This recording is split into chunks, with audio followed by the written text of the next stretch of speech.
Welcome to this week in the world of wrestling. Welcome to TWitWoW, the best wrestling podcast made for wrestling fans, by wrestling fans, on the web today. I'm John, that's my cohort and commentary Ashton, and this is our Monday Night Raw review.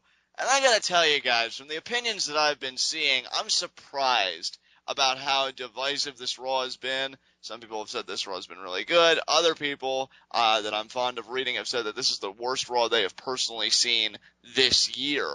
And for me, I think it kind of straddles the line a little bit. I thought this was a pretty average episode. I didn't see anything particularly offensive on this program. I thought there were some great segments. But considering that this was supposed to build towards Night of Champions, I gotta be honest, especially towards the final hour, it seemed like this Raw served better to promote next week's Raw than it did promoting Night of Champions, their next pay-per-view. I mean, what did you think, Ashton? Well, to me, you say there was nothing great and nothing offensive. I found one instance of both of those things. I see. And we'll talk about the great thing when we get to it, but the offensive thing we can talk about right now, because let's get into Heat of the Night. Don't we have to do our quick SmackDown recap before Heat of the Night? That's after Heat of the Night. That's between Heat of the Night and Raw recap. See, I tried to be better this week. I really did. Oh, God. Still, getting better, though, folks. Anyway, Heat of the Night. Still, though, the ball's in your court because I have no Heats of the Night tonight. So let's get to you. Okay. My Heat of the Night is that the WWE is trying to turn the Michael Sam story into a story, and it's not really a story at all.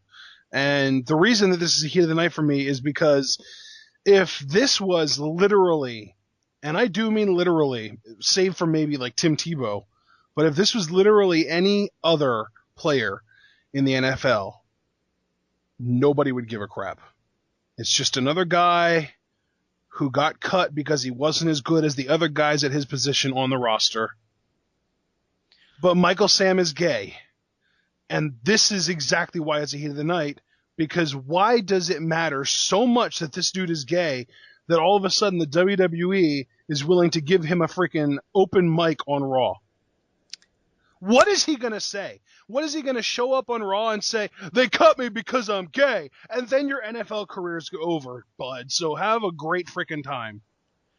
I don't really know necessarily how to approach this in my counter commentary. So I'll start by saying this, is that I have read remarks from certain people, particularly the response that's been most interesting to me are people that are saying, why wouldn't you afford Darren Young, one of your homegrown talents who is also gay and who came out, this open mic? Yeah. Like, why try and get a celebrity completely uninvolved and detached from your product to do something that Darren Young could have done, which would have been great, I guess, to a degree, depending on how they handled it, which, you know, that's the thing. That's where I'm really sensitive about this kind of thing, is how would you have handled it?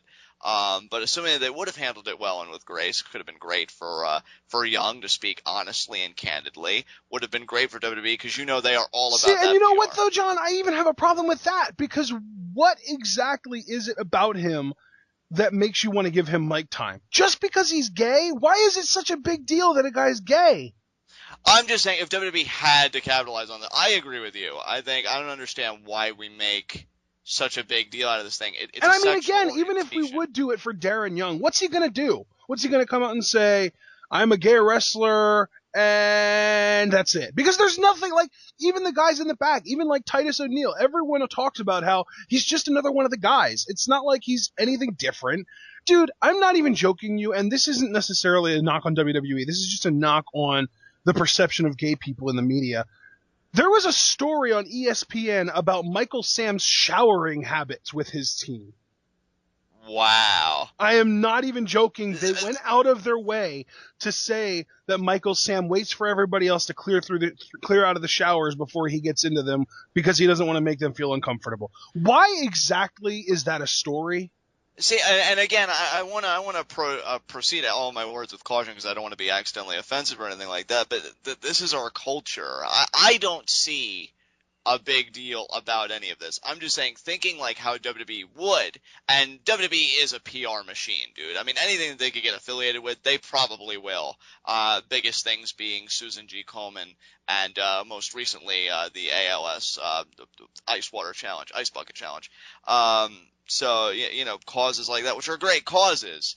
But, WWE, they think it's really going to help their image. And I think they see this Michael Sam story and they think, oh, well, let's bring him in and show that WWE is a very open company that embraces all people from all walks of life, which is great.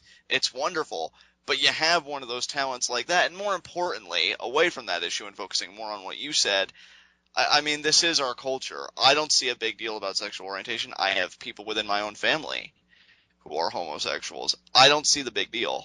The idea that we make a big deal of it, oh, the showering habits, or oh, this, or oh, that, even if people mean it positively to say, see, they're just like us, I feel like it's still doing the same harm as the more caustic and the more negative remarks do. Because you're going out of your way to point out that they're different.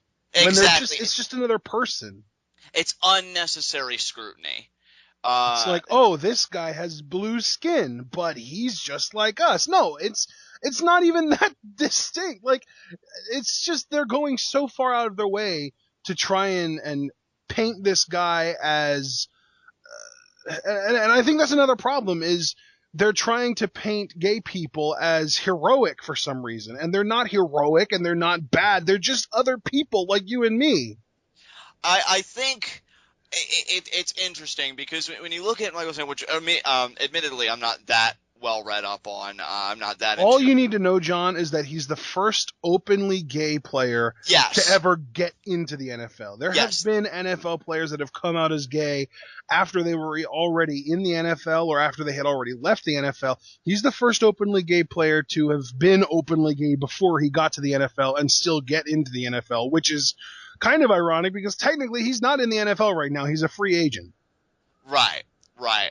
And my thing is, we said he got cut, and again, I don't really observe these things. Ashton's the bigger football fan between the two. Just for anybody that doesn't follow football, the Rams, the team that Michael Sam was signed by, and he was signed, or no, actually I think he was a 7th round draft pick for the St. Louis Rams, and when they drafted him, they already had really incredible defensive line depth. And when I say depth, I mean their starters were good and their backups could be starters on other teams. They're just really deep at the position. They had arguably the best defensive end, the best pass rushing defensive end in the NFL named Robert Quinn. They had another guy that they drafted in the first round like 5 or 6 years ago named Chris Long, who's still really good, especially at pass rushing.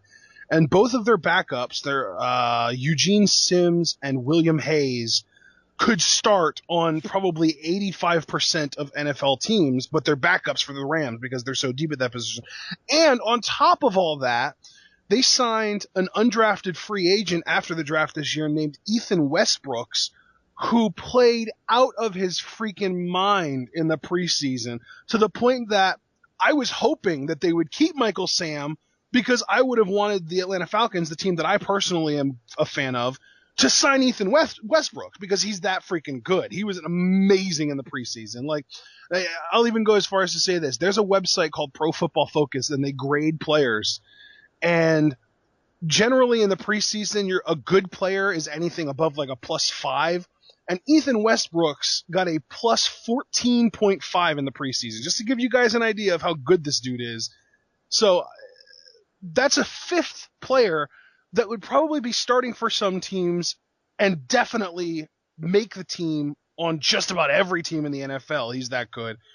And then you have Michael Sam, who was good in the preseason, but his run defense was a little lackluster, and he, it was one of those things where he was good but not great and not good enough to make that team. If he would have tried out for, say, the Lions or the Jaguars, he probably would have made the team, but it's the Rams and their defensive line is stacked, so it's not happening. And now, to me, the bigger question mark is why hasn't he been signed by another team since he's been cut? And I think that the really simple answer is he's a rookie, and he wouldn't have been able to spend the preseason learning that team's playbook, so he would have been coming in fresh, and he probably wouldn't have made the team because it would have taken him so long to catch up with everyone else that's been on the team. I think what potentially angers me, I mean, depending on where this story goes, because again, that is next week, so we don't know what the future's going to be until it actually happens. But I did follow the story loosely, and I had heard the same thing. It was all a matter of ability, nothing to do in regards to Sam's sexual orientation. And I think it would anger me if he would come out on Raw next week with the open mic. They would try and paint it as such, and then as you said, if they would, Ashton, not only would his NFL career be over for making a significant deal out of something that may just be not the case at all, and it may have just come down to his ability, it would also be, I think, a spit in the face to more legitimate causes, what gay people actually deal with, the shaming from parents or the ostracism from society in general. And, when this kid just got cut because he was good, but considering where he was, he just really wasn't needed. He wasn't good fit. enough, is what it is. Right, exactly, yeah. And another problem that a lot of people are saying is that he isn't diverse enough. He only, if he would play in the NFL, there's only one position that he could play where he has the athleticism, the strength, the body size, all of the requirements to play well at that position. And that's a 4-3 defensive end. And I know John doesn't necessarily know exactly what I'm talking about, but the fact that he doesn't have the versatility to stand up and play linebacker because he's not athletic enough to cover anybody, and he doesn't have the body size or the strength to kind of play that rover role where you're kind of moving around and all that kind of stuff and stuff in the run and doing everything, and he's not nearly big enough to move inside to tackle or to even play 3-4 defensive end. He just doesn't have that versatility that you would want, which is why I keep saying the Jaguars should give him a shot, because I personally think he would make an amazing Leo. But again, John has no clue what I'm talking about, so we're just going to move on. Yeah, I can understand, Ashton, why you would choose this as a heat of the night. I hope that they don't botch this. It does make me uncomfortable, that they're even doing it. Again, if I was thinking like WWE, I understand why they would, because again, they're a PR machine. They're always looking for a chance to get that coverage and promote something for whatever end. I just hope that this goes well. How about you stop trying to promote things and you just start putting on a better product? That's a tremendous idea. That's an idea I wholeheartedly co-sign on. But unfortunately, you and I are not at the helms of this thing. So yeah, it is what it is. Is that your only heat of the night? Yes, it is. It was my only heat of the night, luckily, and I actually have one or two moments throughout the rest of this Raw that I really enjoyed, but for the most part, I would give Raw like a 5 out of 10. Yeah, that was only. I was talking about fan opinions and everything. At the beginning that were very divisive. Well, one of my favorite writers, the John Report, which you can find on No DQ, he gave it a 3 out of 10. So you're only slightly above his rating. This Raw. Well, did we establish what I gave last week's Raw? What did you give last week's Raw? Because I probably would have given last week's Raw like a 3 or a 4 out of 10. Oh, wow, yeah. But this one was at least a little bit better than that. Yeah, it's been pretty sluggish.